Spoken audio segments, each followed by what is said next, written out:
So the thing is, I have been using the stock AMD CPU cooler on this PC from the past 3 years. What I did, I just bought an aftermarket CPU cooler. So yeah, this one. So this is Cooler Master Hyper 212 Spectrum V3. I am very excited for this cooler. The reason is, it is very cheap. For an aftermarket CPU cooler, 2000 rupees is very cheap. So I have two questions in my mind. First thing is it good? And second thing is it better than this stock cooler? So I'm curious to check which one is better. So if you're interested in this topic, then I want you guys to subscribe because God will bless you.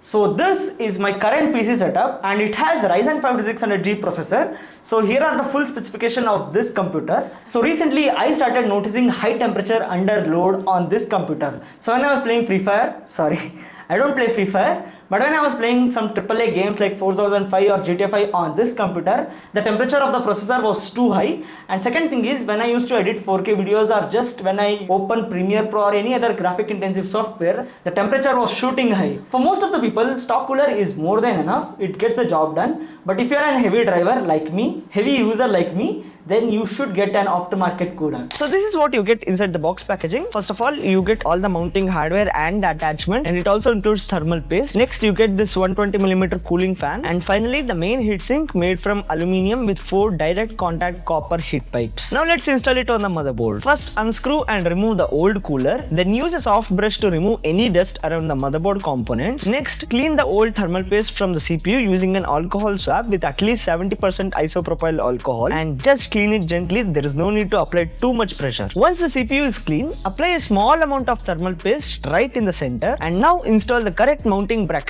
onto the heatsink. This step depends on the CPU socket, so refer to the user manual if needed. Before installing the heatsink, don't forget to peel off the protective plastic from the base, and now carefully align the cooler with the mounting holes and tighten the screws evenly in a crisscross pattern to ensure even mounting pressure. Clip the 120mm fan onto the heatsink using the included metal bracket. Connect the fan cable to the CPU fan header on the motherboard, and you can also connect the ARGB cable if your motherboard supports a 3-pin 5V ARGB header. And unfortunately, my motherboard only has 4-pin 12V RGB header, so I couldn't connect the RGB cable. The fan still works perfectly, it just won't light up.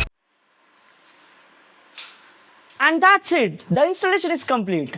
Now let's see the actual difference in the temperature. Before installing the cooler, I ran a CPU stress test using the tool called CPU-Z. With the stock AMD cooler, my Ryzen 5 5600G was reaching around 78 to 80 degrees, and during heavy workloads and gaming, it would sometimes even touch 90 degrees. But after installing this tower cooler, the maximum temperature now stays around 65 degrees and occasionally reaches 70 degrees under full load. Considering this cooler costs just around 2000 rupees, that's actually an impressive result. Lower temperature means less thermal throttling, lower fan noise, and better long-term reliability for your processor. If you're still using the same old AMD stock cooler, then I would definitely suggest you to get this cooler. So if you have any sort of questions or installation help, then feel free to reach out to me in the comment box, and also buying links in the description and also in the pinned comment, so go check it out. So let me know what cooler you guys are using in your PC setup. So I'm very excited to see all of it, and you can just comment it down. So if you found this video useful, then hit the like button and do subscribe. So I'll see you in the next one.